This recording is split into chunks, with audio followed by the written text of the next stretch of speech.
na adejencha me catch the government and I say your man penny say the numerous cause are but say political prisoners must be freed and that free speech should not be attacked. No, they should pay particular attention to it because we hear about Camila Alasa, you no be no aban ba ye. What to the almost or attack you by making sure we persecute you or more.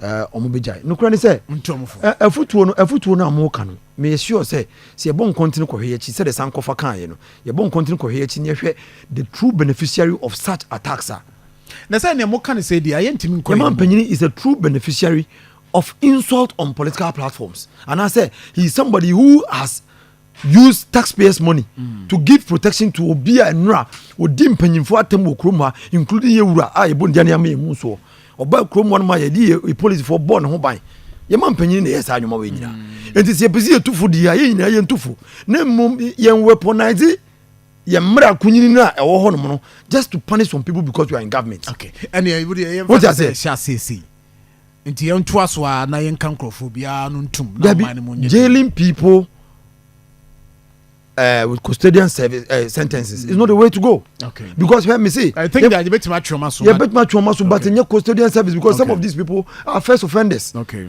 And a biom so crime has no expiry.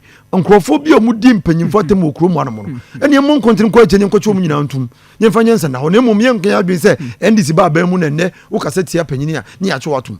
Because Moon this are your money buyer, is it already a video bearfino? Only inviting once a money bearfee. The general quite before so, you between us, me Minyadia Mesuso, Saakasana, course Nibiso. Now, custodian services for people like Camila Alasa and Kono, we believe say.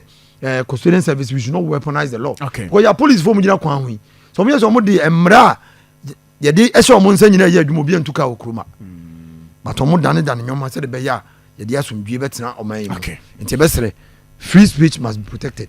Se de be ya se de omutinya akokuduro e kan sema kese e me na omo MPs ni biti Sam George etimi nam montene. Somebody who called the former president an over-pampered spoiled kid. 80-year-old man, he stood on TV and says he is an over-pampered spoiled kid. What about you more? Anyway, and so now the MP, the minister, they are all beneficiaries of bad talk. Kasa enyefe. I see. In the end, you have been say you bet you akwadano dinakwa kotum because ya akrana kasa man no threat you. Because I know ankophobia yes ade enuma and am that people have been getting positions based on how they attack the MPP. Insults. And you say attack.